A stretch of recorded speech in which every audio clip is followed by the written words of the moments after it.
So what is love? What is true love? What is soulmate? And what is it like to have a true love, to find your soulmate, and to live with your soulmate for the rest of your life? I'm a little bit emotional, probably because today is the day that my mom passed away. So this is her anniversary. And I miss my mom a lot. Of course. It's been 30 plus years, but I still miss her. And my dad too. They both passed. So growing up as a single child,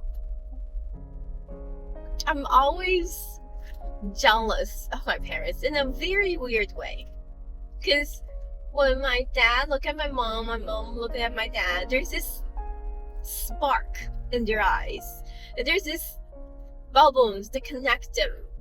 And there's this firework that I can see. It's their energy. It's just so beautiful. And there's something connects them that even as their only child, I feel like I can't get in.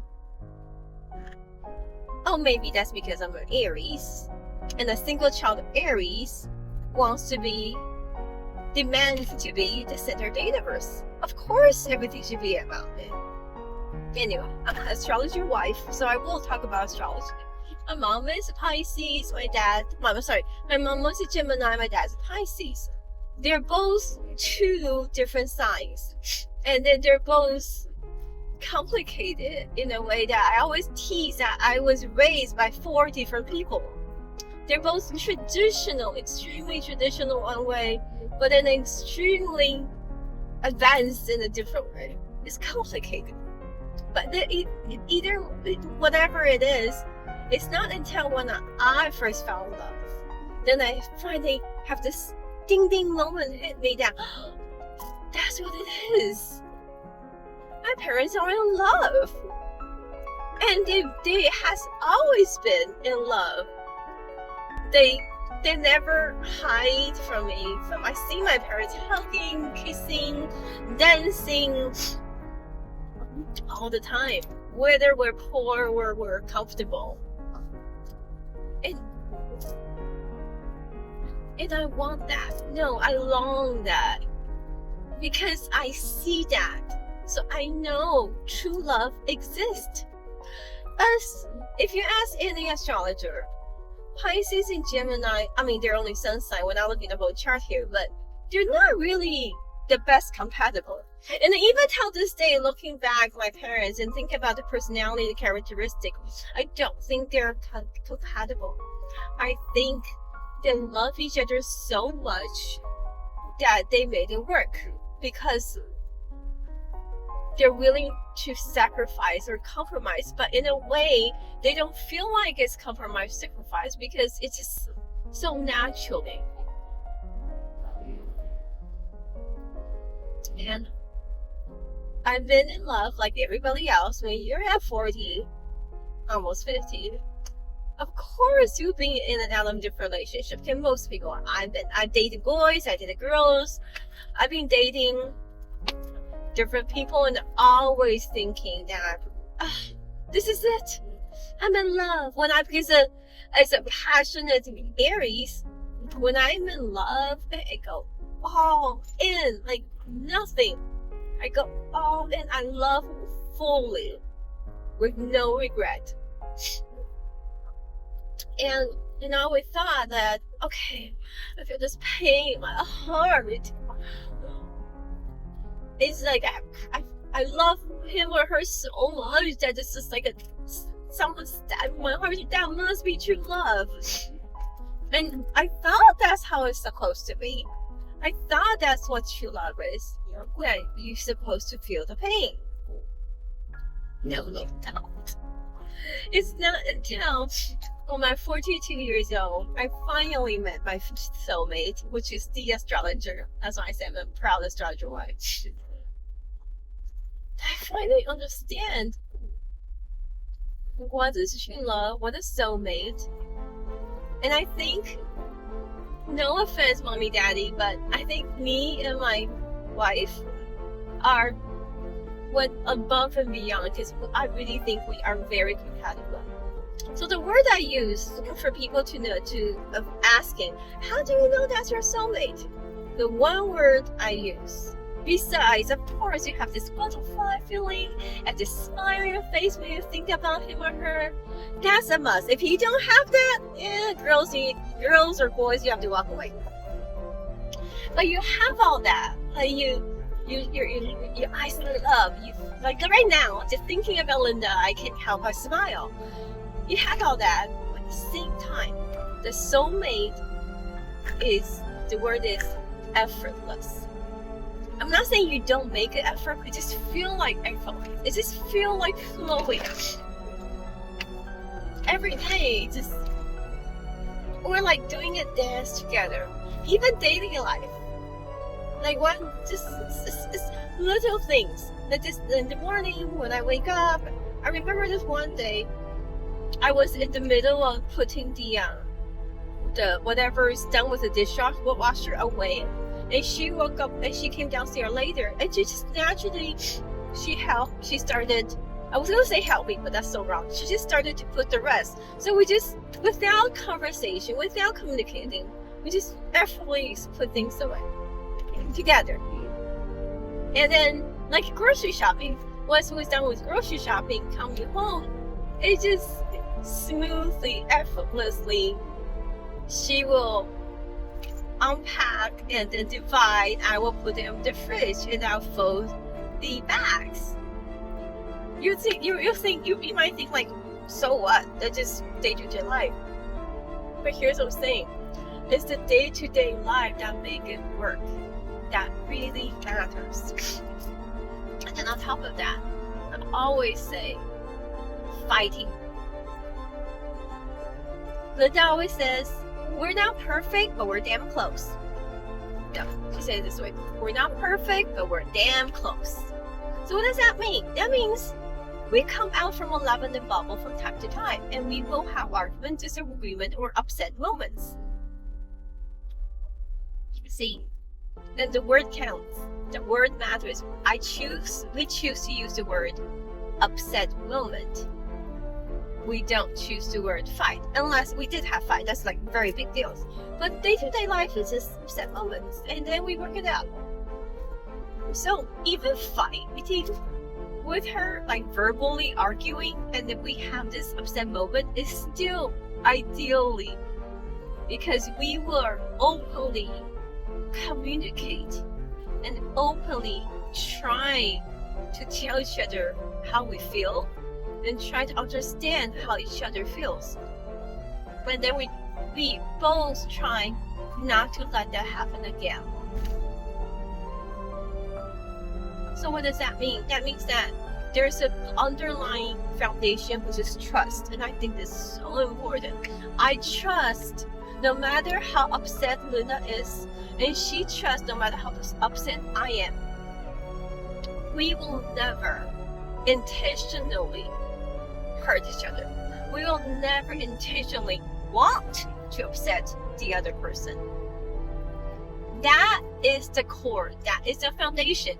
And we can argue, agree to disagree. We can debate. We can communicate passionately as long as that core foundation is there. So, whenever we have upset moments, we just argue. Sometimes there's no conclusion. We have to agree to disagree. Sometimes we're like, okay, you got a point. I get it now. And sometimes you just want to have as simple as I need her to understand me and she needs me to understand her. That's it. And then we have our secret. That's supposed to be another episode. I'm going to share today. Another secret is life or death, or silly. Life or death meaning, if we are going to die tomorrow, is this argument important? 99.9999% of the time, actually, okay, scratch that. So far, I haven't had any argument that is that important. So when you think of life and death, this argument is nothing It's not a big deal. It's not worth fighting for. Or sometimes it's silly. Silly meaning, what got in me that we're fighting over this, or arguing or fighting over this ridiculously that is so not worth fighting? And the other one is my favorite, is I love you. So there's 3 techniques I'm sharing with you. I love you is when one of us say I love you, the other person will say I love you back. And it always works. Because when you say I love you, or when she say I love you, or if I say I love you, this is putting a pause to the argument and then remind each other, wait, what is more important? This argument or our love? Of course the answer is always our love. Then why are we arguing with this thing? It's just comparing whatever we argue about, comparing to our love is nothing. Nada. Not important. No, we hardly argue. Hardly. Once or twice. Once in a while we do have person. What I'm saying is true love. And we're both so comfortable with each other every single day. It's kind of complicated to that I miss Linda every day. I do. Like, if I have a chance to text her, if I have a chance to call her, I will do it. And we still live together, okay? We sleep together, we live together. I will, if we can, I would love to be with her 24/7. A needy, clean wifey. And guess what? She likes that. So that's why I'm saying we're effortless. Like, she likes that I need her. If another person might be like, oh my God, your personal space. But at the same time, when I need my personal space, but she needs her personal space, no hard feeling. She can be downstairs listening to music, party by herself for 2 hours. I'm doing my thing upstairs. We're perfectly fine. So, getting back to my parents, I remember the day my dad had cancer.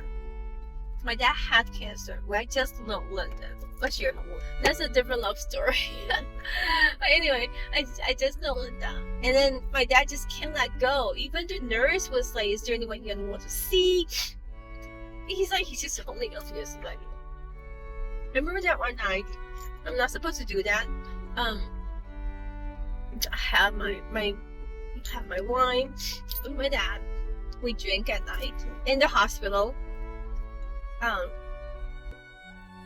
Because growing up, me and my dad always have this heart-to-heart talk, especially after my mom passed away. We have this heart-to-heart talk with whiskey, with wine. We just chat all night and eating and drinking. So that night I snuck in a bottle of wine and I drank. Of course, my dad didn't drink, but I just put a glass next to him. And then I started talking and share with him my story with Linda. And I told my dad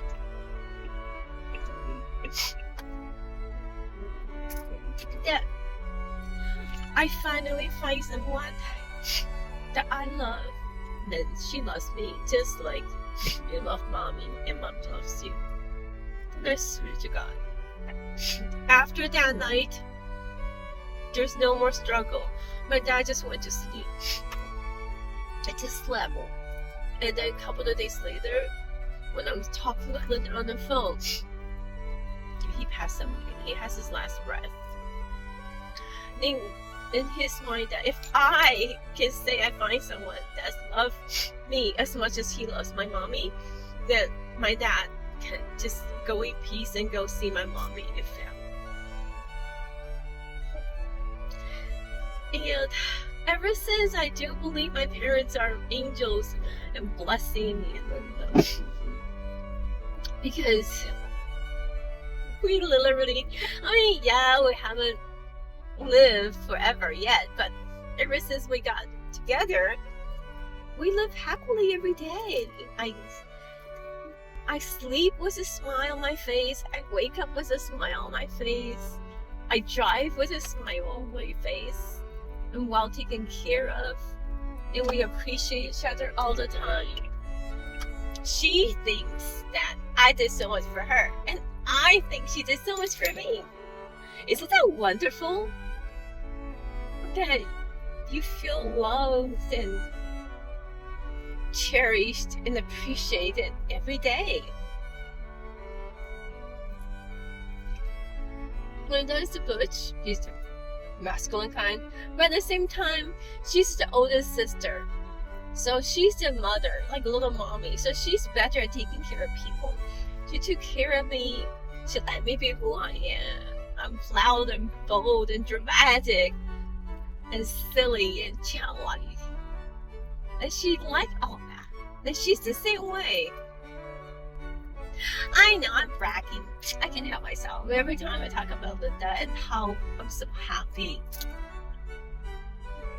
I thank the universe to bring her into my life. I thank the universe to let me be your life. And I think that's it. I'm gonna keep on crying. I'm crying. This is what I want to share on this special day about the day that my mom passed away when I was a teenager, and how my parents' true love finally led me to find my true love when I was 42.